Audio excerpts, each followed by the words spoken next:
આવે અક્ષરધામથી અવનિમાં જે દેહ ધારી રહ્યા, આપ્યા સુખ અપાર ભક્તજનને દિલે ધરીને દયા. કીધા ચારુ ચરિત્ર ગાન કરવા જેણે કરુણા કરી, વંદો મંગલ મૂર્તિ ઉર્ધરી સર્વોપરી શ્રી હરિ.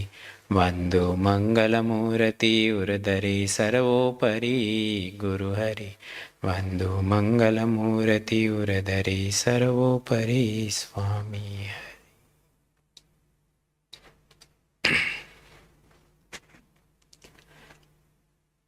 સભામાં અમે આવ્યા ને તો પેલા ફોન જોયા મેં પેલા, એટલે એક વસ્તુ યાદ આવી મને. when we used to do શિબિર like back 17-18 years ago, અમે પણ આવું જ રાખતા. ઠાકોરજી આગળ બધા ફોન ગોઠવી દેવાના. ત્યારે સ્માર્ટફોનનો જમાનો નહોતો. there were keypad phones, but still we used to do the same thing. એટલે આજે એ ફોન જોયા એટલે મને એની મેમરી થઈ આવી. પ્રબોધ સ્વામીનો રાજીપાની વાત કરી કિશભાઈ. અત્યારની તારીખે જોઈએ તો આપણે બધા ભક્તિ ઉત્સવના શું કહેવાય આકારે થવા માટે સ્ટાર્ટ પોઈન્ટ પર બેઠા છીએ, રાઈટ. મોસ્ટ ઓફ અસ કોઈને કોઈ સેવામાં ઇન્વોલ્વ પણ હશે. યંગર ગાઈઝને વાત કરતા બધાને કંઈક ને કંઈક સેવા તો ઓલરેડી મળી હશે. It may be dance, may be drama, may be something else, may be some creative work, art work you might need to do, right. So lots of seva. કેમ કે હવે કેટલો ટાઈમ બાકી છે? How many days we have? Anybody? No?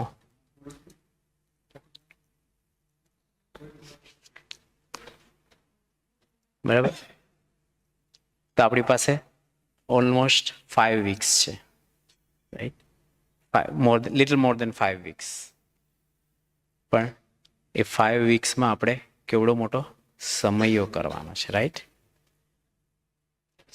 So everybody will be busy in different સેવા, correct.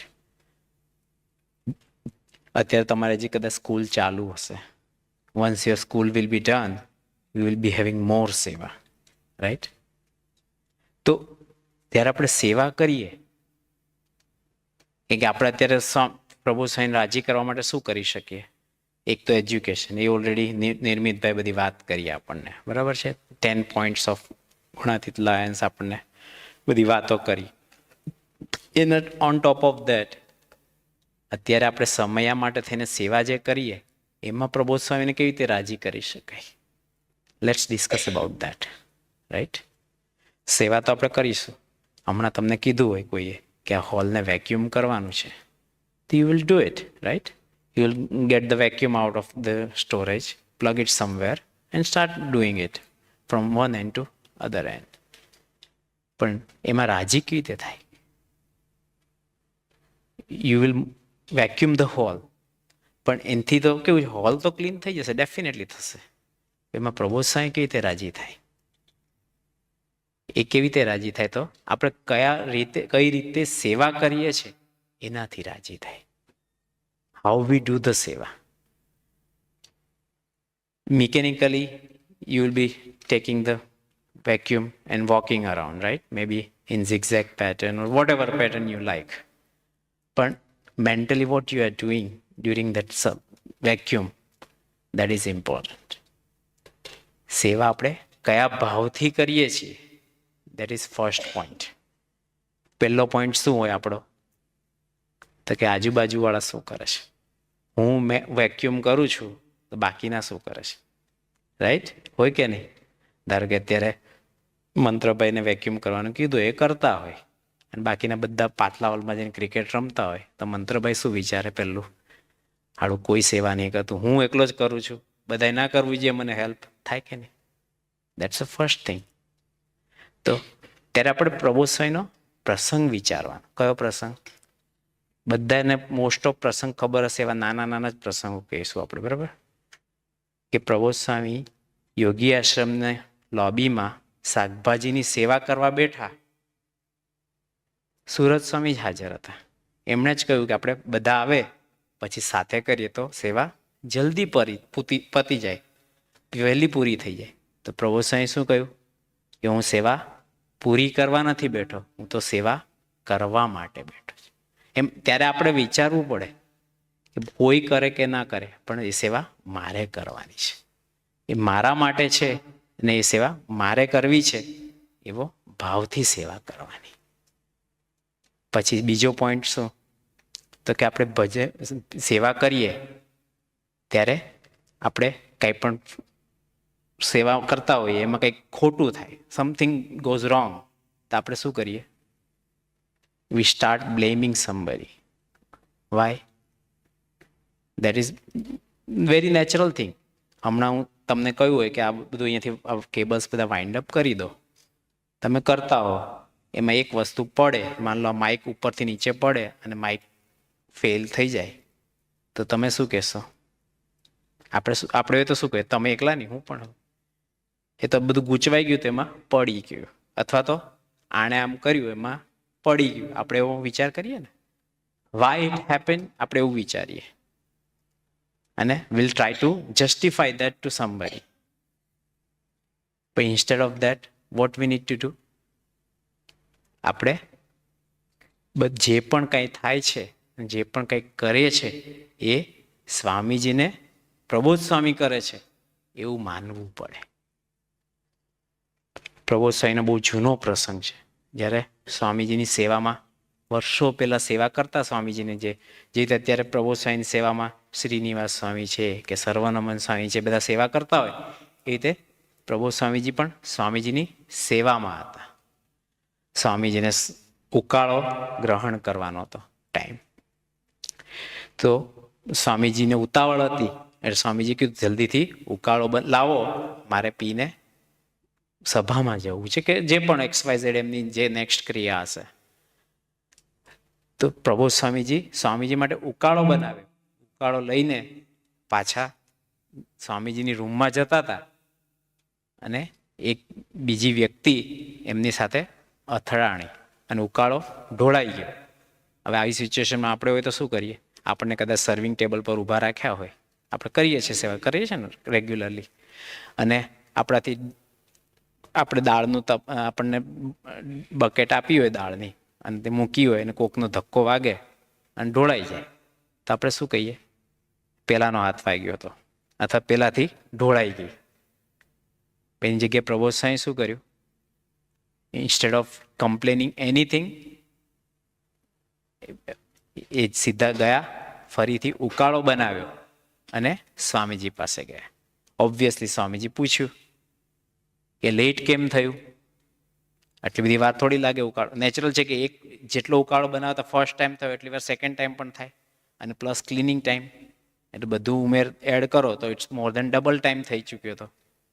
એટલે સ્વામીજીએ પૂછ્યું કેમ લેટ થયું? તો તરત પ્રભુ સ્વામી શું કહ્યું?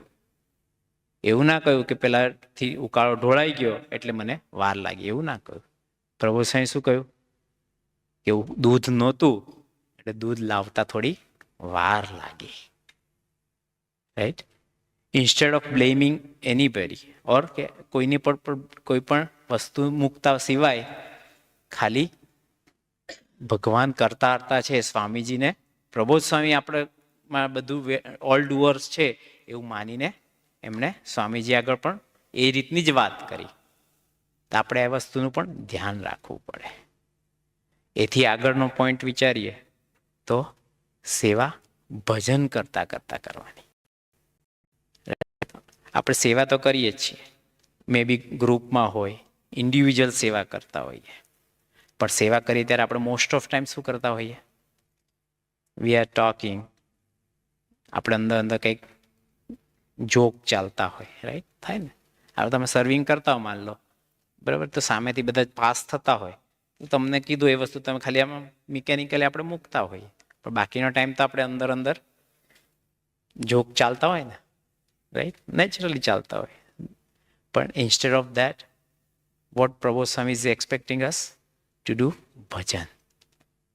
ભજન કરતા કરતા સેવા કરીએ તો અંતરમાં ટાળું થઈ જાય એવું ગુણાતીતાનંદ સ્વામીની વાતોમાં લખ્યું છે. એ વાત તો કદાચ અત્યારે તમને ના સમજાય, પણ આપણે એટલીસ્ટ પ્રેક્ટિસ કરવાની છે. શું કરવાની છે? પ્રેક્ટિસ. કે સેવા કરીએ, ગમે તે સેવા હોય, એ પછી કોઈ પણ ફિઝિકલ સેવા હોય, કોઈ ડેકોરેશનની સેવા હોય, તમને કોઈ નાની મોટી ગમે તે સેવા આપે, ત્યારે આપણે ભજન કરતાં કરતાં સેવા કરવી છે. બરાબર છે? તો એ ભજન કરતાં કરતાં સેવા કરીએ તો સ્વામીજી આપણા પર રાજી થાય. એ સ્વામીની વાતની મેં વાત કરી ને, એમાં એવું લખ્યું છે કે ભજન કરતાં કરતાં ક્રિયા કરીએ તો અંતરમાં ટાઢું થાય, અને એ ટાઢું દેખીને મોટા પુરુષ રાજી થાય. તો એ રાજીપો આપણે સ્વામીજીનો અને પ્રભુ સ્વામીનો આપણે લેવો છે. એટલા માટે થઈને આપણે એની પણ પ્રેક્ટિસ કરવી છે. મને ખબર છે કે સહેલું નથી, આપણે વાતો કરીએ છીએ એટલે આજના જ થઈ જાય એવું નથી, પણ પ્રેક્ટિસ કરવા માટે આપણી પાસે પ્લેન્ટી ઓફ ટાઈમ છે, પ્લેન્ટી ઓફ સેવા છે. તો we have to start practising. આજથી પ્રેક્ટિસ કરીશું તો મે બી 17 ઓગસ્ટના દિવસે એ પ્રેક્ટિસ આપણી સક્સેસફુલ થાય. તો વિશેષ વાત નથી કરવી, પણ આપણે આ બધા સેવાના પોઈન્ટ્સ છે એને મગજમાં રાખીએ અને we too keep that in mind, અને આપણે એ સેવાને સેવા કરવી છે. કોઈ પણ સેવા આપણને આપે અને આપણે ત્યારે આ વસ્તુનું ધ્યાન રાખવાનું કે આપણે કોઈ પણ સેવા કરીએ સિન્સિયરલી, પ્રભુ સ્વામી રાજી થાય એના માટે કરવી છે. નહીં કે આપણે કોઈને, કદાચ તમે ડાન્સ કરો કે ડ્રામા કરો તો એક એક્સપેક્ટેશન એવી હોય ને કે બધા છેલ્લે એટ ધ એન્ડ તાલી પાડે, રાઈટ? હોય કે નહીં? પણ ઇન્સ્ટેડ ઓફ દેટ આપણી પહેલી એક્સપેક્ટેશન શું હોવી જોઈએ? પ્રભુ સ્વામી રાજી થાય, રાઈટ? તો એ વસ્તુ આપણે પ્રેક્ટિસ કરવી છે. તો સ્વામીજીને, પ્રભુ સ્વામીજીના ચરણોમાં પ્રાર્થના કરીએ કે તમે અમને સરસ મજાની સેવાની તક આપી છે, તે અમે તમે ગમે છે એવી સેવા કરતા શીખીએ અને તમને રાજી કરી શકીએ. એ માટે આમ સૌને એવો થોડો બુદ્ધિયોગ આપજો. એ જ પ્રાર્થના સહજાનંદ સ્વામી મહારાજની છે.